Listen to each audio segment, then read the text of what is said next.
Bom dia, boa tarde, boa noite, boa madrugada para todas, todos e todos. Aqui é o professor Wesley, mais uma vez, com uma aula de gramática. Nós vamos falar um pouco desse roteiro número 2. Será um vídeo bastante curto, apenas instruindo como está o roteiro e como vocês devem proceder nos seus estudos.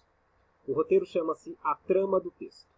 E o objetivo geral dele é conhecer como as estruturas, características e funções dos textos ocorrem e circulam socialmente. Ele tem 3 conteúdos básicos, muito cobrados no Enem. Conteúdo número 1. Tipologia e gênero textuais. Os tipos de texto e os gêneros que cada tipo tem. Número 2. Funções da linguagem. Toda vez que uma linguagem é expressa, seja na forma falada, na forma escrita, por meio de desenhos e tudo mais, ela tem algumas funções, e nós vamos conhecê-las e suas características. O ponto número 3, intertextualidade. A relação entre um e mais textos. Quando se junta um texto no outro, há aí um diálogo entre eles, há uma relação intertextual. Para começar e para refletir, tem uma charge que diz assim, ó. Você está cercado de ignorantes. Saia desse livro com as mãos para cima. Pensa no que isso quer dizer. Ponto número 1. Tipologia textual e gêneros textuais. Aqui vocês vão aprender que a palavra texto vem da palavra tecer, vem do latim. E o texto, ele é como se fosse um tecido, porque ele tem uma série de tramas que precisam ser costuradas entre si, precisam ser entrelaçadas. Reparem aí na roupa de vocês como que a trama é feita para que se forme um todo coerente, chamado tecido. O texto é a mesma coisa. É uma trama entre palavras, frases, orações, parágrafos, que tem que formar um todo coerente. É importante esse conhecimento para vocês escreverem textos melhores e mais coerentes e mais bem tramados, e para vocês reconhecerem isso quando vocês lerem textos. Para vocês também serem capazes de reconhecer intencionalidades por trás dessas tramas. Podemos resumir da seguinte maneira. De forma geral, é possível dizer que texto é uma unidade de sentido produzida por um autor, interpretada por um leitor. Ou seja, há sempre alguém que produz a coisa produzida, que é o texto, e o leitor. Lembrando aqui que texto pode ser texto escrito, mas também pode ser um texto não verbal. Podem ser imagens, podem ser gráficos, podem ser organogramas. Tudo isso é texto. Tudo isso pode ser lido. Tudo isso tem uma intencionalidade. Você vai avançar os seus conhecimentos lendo o artigo neste link que está aqui, ó. Gêneros textuais. Vamos abrir e ver como é que se encontra.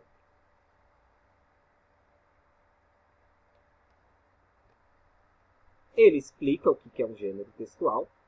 Ele apresenta os tipos de gêneros textuais.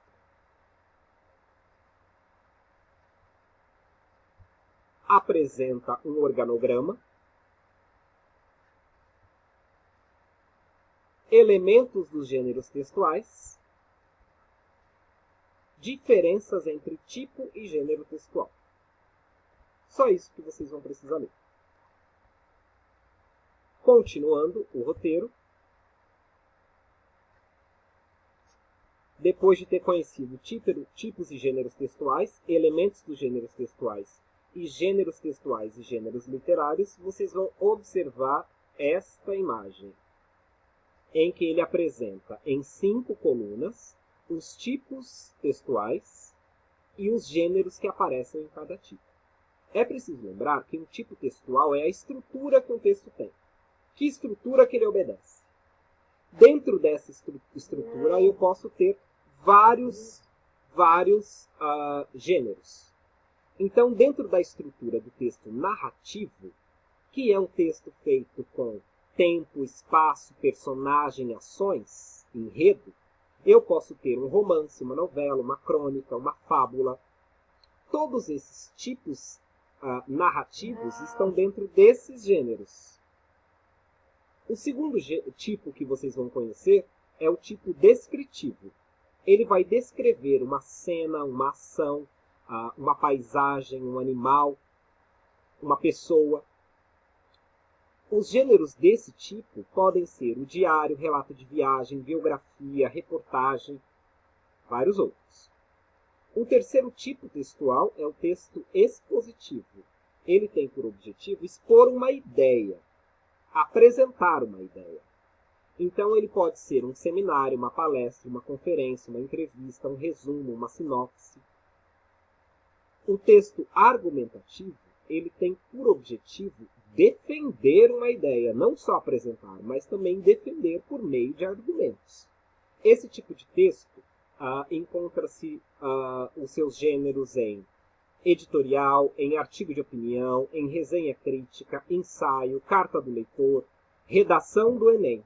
É um texto argumentativo. Você vai precisar apresentar ideias e defendê-las. E o último tipo textual que temos é o injuntivo. Ele tem a função de instruir, de dar ordens, de aconselhar. Pode ser uma propaganda, uma bula de remédio, uma receita culinária, um manual de instruções. E para complicar um pouquinho mais, podemos ter gêneros mistos. Por exemplo, num romance, a personagem pode, de repente, apresentar uma receita para alguém. Ou seja, era um gênero narrativo, era um tipo narrativo, dentro do gênero romance, que ela apresentou o tipo injuntivo, uma instrução de como fazer uma receita. Num determinado momento, essa mesma personagem pode apresentar descrições de uma cena. Percebem? Os gêneros podem se misturar, mas sempre há um predominante.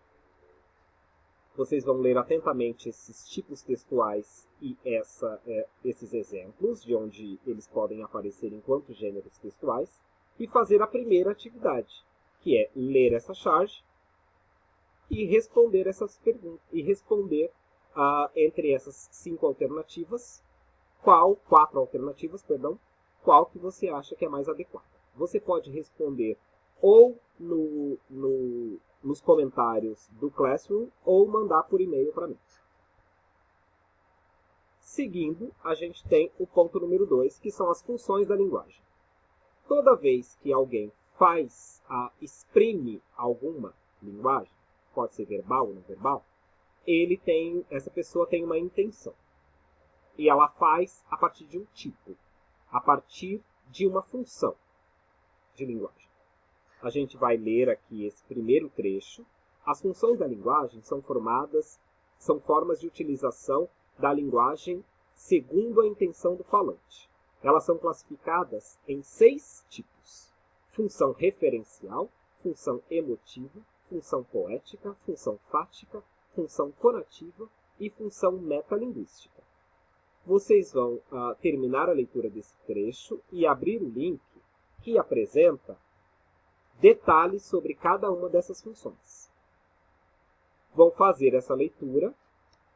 Se possível, fazer anotações aí no seu caderno ou numa página de Word que você tenha, com as características da função referencial ou denotativa, tem exemplos, função emotiva ou expressiva, função poética, função fática, função conativa ou apelativa e função metalinguística. Feita a leitura dessas funções, vocês vão realizar a atividade número 2. Acessar o link e responder as questões que ali estão. Temos aqui algumas questões, são poucas, alguns exercícios. Vocês vão fazer a leitura, tentar responder qual das 4 alternativas e consultar o gabarito. Ok? Feito isso, vamos continuar no nosso roteiro para o terceiro ponto, que é a intertextualidade. Vejam esse quadro aqui, de Tarsila do Amaral, essa obra bastante famosa. Ela foi usada pela Havaianas para fazer uma propaganda.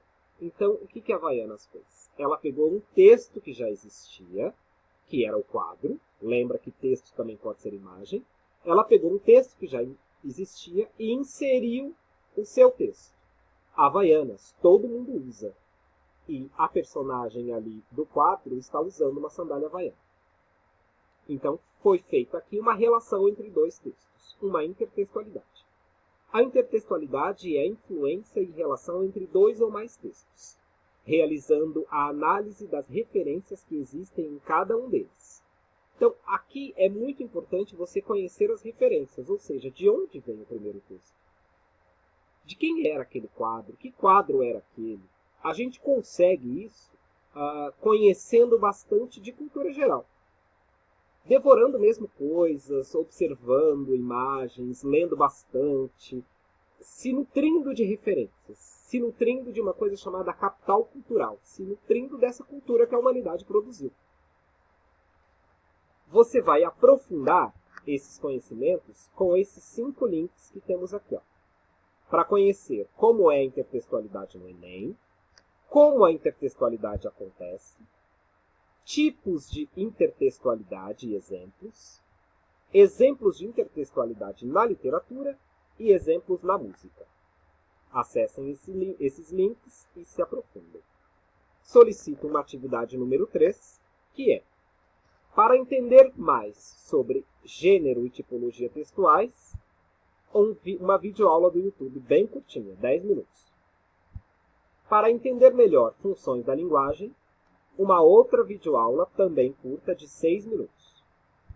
E para entender intertextualidade, mais uma videoaula também curta, para que você feche, resuma esses conhecimentos aí na sua cabeça, depois da leitura das páginas que eu indiquei e das anotações que você fez.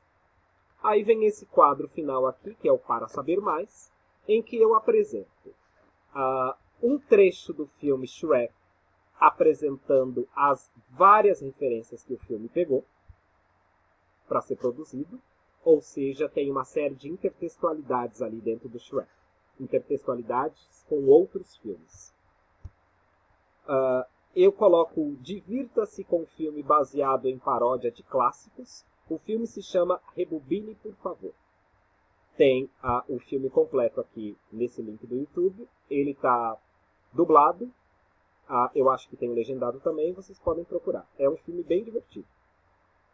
E para finalizar, eu solicito uma reflexão sobre a função poética da linguagem e como ela tem uma força transformadora. Aqui a gente tem algumas poesias do poeta Sérgio Vaz. É um poeta aqui de São Paulo, um poeta da periferia, um poeta da literatura marginal, muito conceituado e maravilhoso. Ele apresenta esses poemas aqui, eu selecionei pra gente. Primeiro deles: escreva poemas, mas se te insultarem, recite palavrões. Outro: e a felicidade, ainda que tardia, deve ser conquistada, e que ninguém mais aceite as migalhas do cotidiano.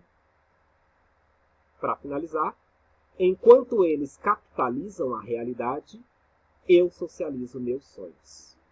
Viva Sérgio Vaz! Bom, era esse o roteiro que eu tinha para vocês. Eu peço que todas e todos façam a leitura completa de tudo que está indicado aqui, para vocês se prepararem. Esses temas são muito cobrados no Enem. Qualquer dúvida, meu e-mail está aqui em cima. Me mandam um e-mail. Respondam para mim alguma coisa lá nos comentários, para eu saber se vocês estão fazendo ou não. Responda se conseguiram pegar o roteiro, se ele está abrindo, se está legal para vocês, tá? Qualquer dúvida, é só chamar. Eu fico por aqui. Bons estudos de gramática para vocês. Wesley, é nóis, tamo junto. Foi.